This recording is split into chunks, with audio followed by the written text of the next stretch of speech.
Assalamualaikum warahmatullahi wabarakatuh. Kembali dalam Pacirek Malaysia. Kali ini kita ingin react kepada buktinya majlis budaya dan keindahan alam Tanah Toraja yang menarik perhatian wisatawan mancanegara. Dan kita tahu yang macam seperti Pacirek tahu lah kan, Tanah Toraja sendiri dia ada satu festival di mana mayat yang sudah ialah mayat kan, tapi naikkan semula untuk festival tu untuk bersama-sama memberi makan gitu ataupun bernyanyi bersama-sama untuk mengadakan semangat itu bersama-sama kembali. Tapi lagi bagus kita tengok kepada video ni, dan Pacirek sendiri ada punya teman di Tanah Toraja dan kita akan buat interview secara eksklusif kemudian selepas saja react ni nanti pada hari Sabtu ni lah. InsyaAllah hari esok Jumaat kita akan interview disebabkan dia ada family yang berada di Tanah Toraja ni dan dia akan cerita sedikit pengalaman dan tentang kesemuanya tentang apa yang berlaku di Tanah Toraja dan macam-macam lagi lah. Sebabnya bagi orang Malaysia sendiri memang sangat curious kehidupan yang ada di Tanah Toraja. Jadi apa tunggu lagi, mari kita tengok kepada video ini. In 3, 2, 1, go. Umba Susikare Bapop gengs.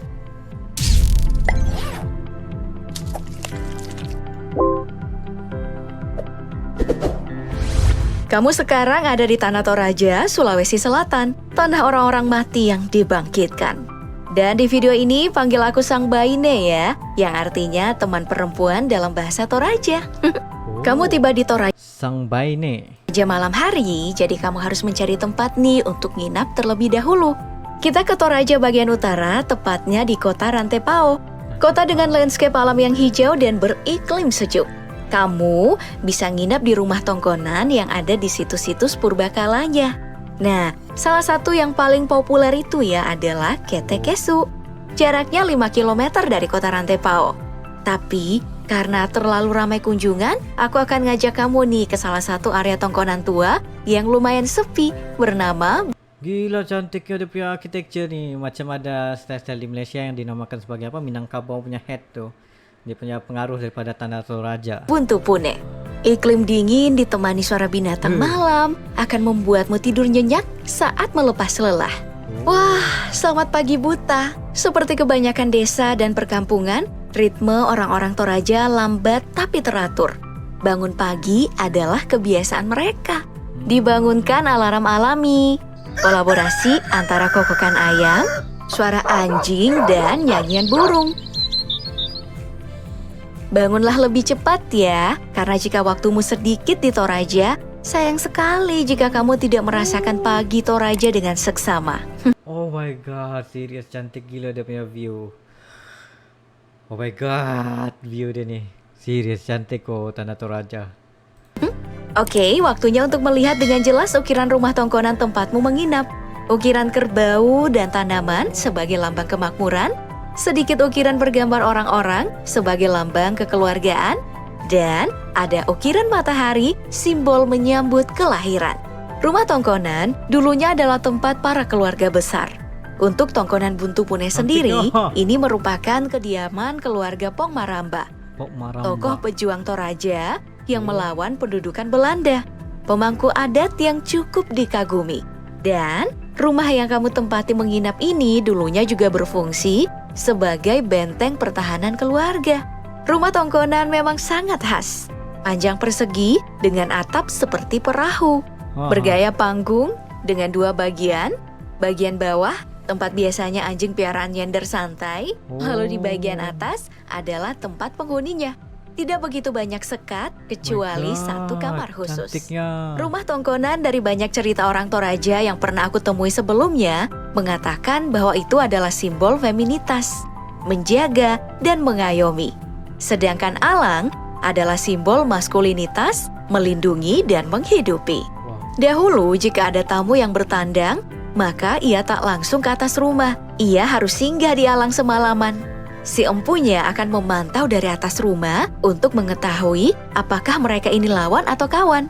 Nah, saat ini area tongkonan lebih berfungsi sebagai properti wisata. Betul. Ini artinya kamu bisa nginap di rumah ini kalau tuannya mengizinkan. Jika dahulu nggak boleh ada bangunan hunian lain di belakang atau samping rumah tongkonan, sekarang udah ada bangunan rumah hunian sebagai pengganti. Tapi yang boleh bangun rumah sekitar situ hanya keluarga aja.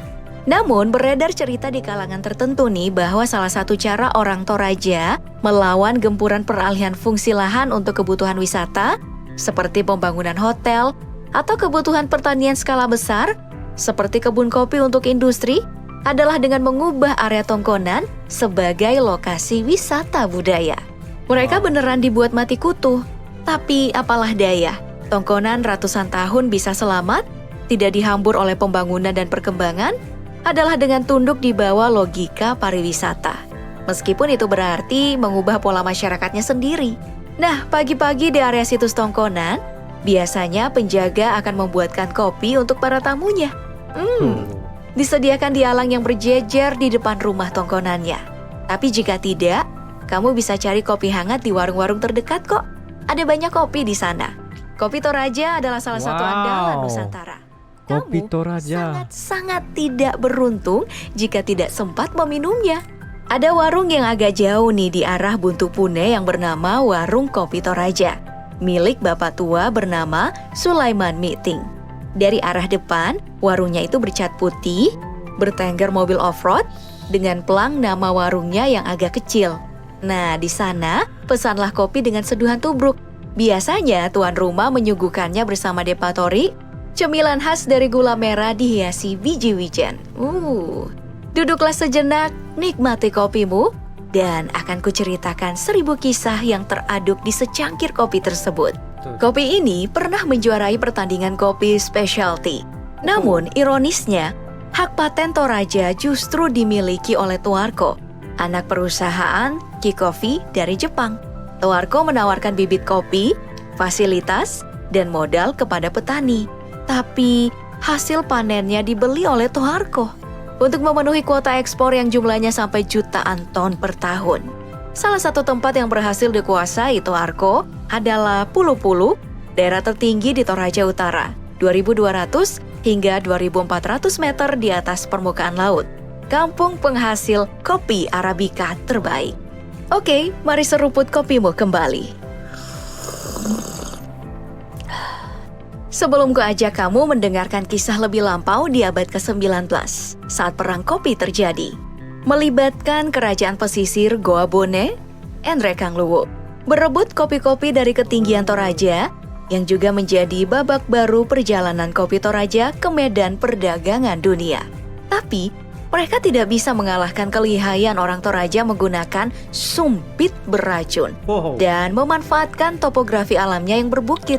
Namun, semua luluh lantah setelah Belanda menduduki ketinggian Sulawesi. Tidak hanya bisa menaklukkan kerajaan pesisir dan orang-orang Toraja dijadikan budak, salah satu kebun kopi di Bolokan Toraja Barat pun dikuasai. 1905, wajah Toraja perlahan berubah. Orang-orang asing mulai berdatangan, mempelajari adat Toraja yang unik, mengambil hasil buminya, dan menceritakannya kepada dunia. Sehingga banyak yang tertarik mengunjunginya. Dan dimulailah kisah awal Toraja menjadi daerah pariwisata. Oke, matahari sepertinya semakin terik, bergegaslah. Beruntungnya, siang di Toraja tidak begitu panas. Habiskan kopimu dulu ya. Dan akan kuajak kamu berjalan-jalan ke pasar tradisional di Rantai Pao. Pertama, ada pasar Tedong, tempat kerbau, babi, dan hewan-hewan lain dijual. Oh my god. Semua haiwan-haiwan ada. Sambil menelusuri pasar, akan aku ceritakan bagaimana orang Toraja memutar uangnya agar tidak keluar kampung. Jadi, sebelum Kristen sebagai agama mayoritas dibawa oleh orang Belanda di tahun 1905, mereka ini masih menganut kepercayaan tua yang bernama Aluk Todolo atau Alukta, yang percaya bahwa Puang Matua adalah pencipta dan pemilik langit dan bumi. Dalam kepercayaan Alukta, orang terkemuka yang telah mati harus disembelihkan atau dipenggalkan kerbau yang bisa menemaninya ke nirwana. Kira kalau di Sabah dipanggil sebagai sogit lah. Tapi itu sogit tuh dikira sebagai denda. Kepercayaan dari Alukta inilah yang mengawetkan upacara kematiannya, bernama Rambu Solo yang mulai dilaksanakan sejak abad ke-9 Masehi. Rambu Solo berarti sinar yang turun, simbol dari kepulangan atau kematian. Ini adalah perhelatan duka paling besar dan mahal. Salah satu tempat perputaran uang orang Toraja, tempat transaksi ekonomi terbesar yang melibatkan dan menguntungkan hampir semua pihak, seperti peternak babi dan kerbau sebagai hewan persembahan wajib untuk pesta. Petani, penghasil sayur mayur, buah-buahan dan rempah-rempah pendukung sajian pesta.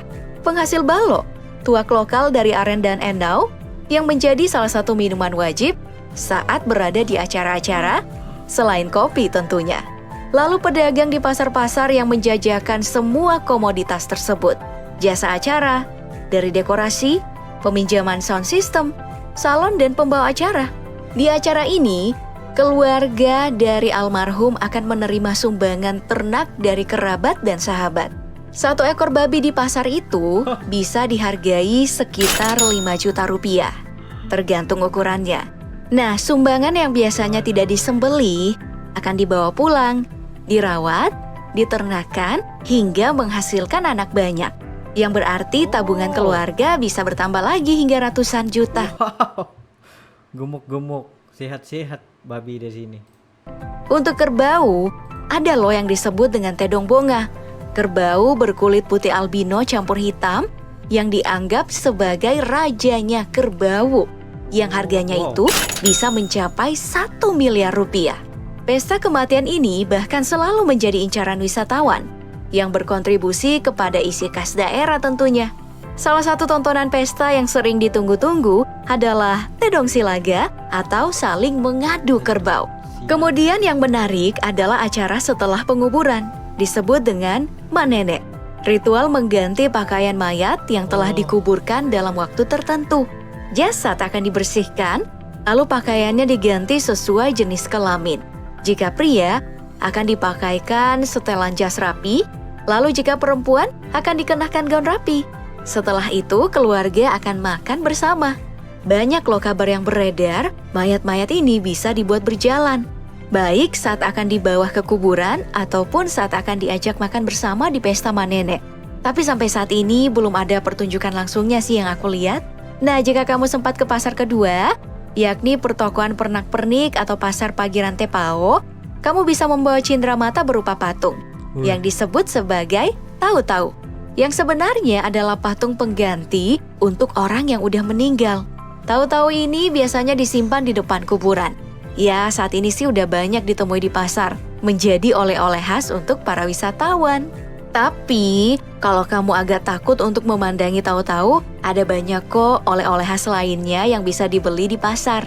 Nah, dari Rantepao, aku mau ajak kamu nih jalan-jalan ke Makale, kota yang terdapat kolam besarnya, tempat berdirinya patung Laki Padada di tengah-tengah, yang dipercayai sebagai nenek moyang orang Toraja, dan pencetus kerajaan Sangala, wilayah yang ada di perbatasan Toraja Luwu.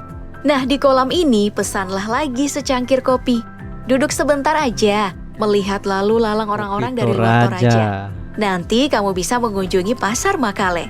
Di pasar tersebut, ada loh dijual sepu, tas-tas kecil selempang yang dulunya digunakan oleh wanita Toraja untuk menyimpan sirih, dengan rajutan bermotif dan berwarna khas kain Toraja. Wah, sepertinya kamu udah cukup lama nih berjalan-jalannya. Perut pasti udah keroncongan nih. Mari deh kita mencari makan. Jika kamu salang alias penganut agama Islam, maka carilah warung yang bertuliskan halal ya, agar tidak salah masuk warung yang kebanyakan berisi menu olahan daging babi. Oh, itu betul. Baru jawab curious tentang apa? Kalau orang beragama Islam macam mana untuk makan. Nah, setelah santap sore, sekarang kamu bisa mengunjungi destinasi wisata untuk menyegarkan diri sebelum kembali ke kotamu. Ada banyak pilihan loh, ke tempat patung Yesus terbesar yang ada di Buntu Burake Makale, atau ke objek wisata kuburan Londa di Sanggalangi Rantepao, atau kamu bisa berkemah lah semalaman di Lolai yang disebut sebagai negeri di atas awan. Berada di ketinggian 1.300 meter di atas permukaan laut, kamu bisa menyaksikan matahari terbenam dan terbit yang cantik. Oke, Sang Mane Sang Baine, perjalanan kita udah berakhir nih. Jika kamu pernah mengunjungi Toraja sebelumnya, tinggalkan kesan-kesan kamu di kolom komentar ya.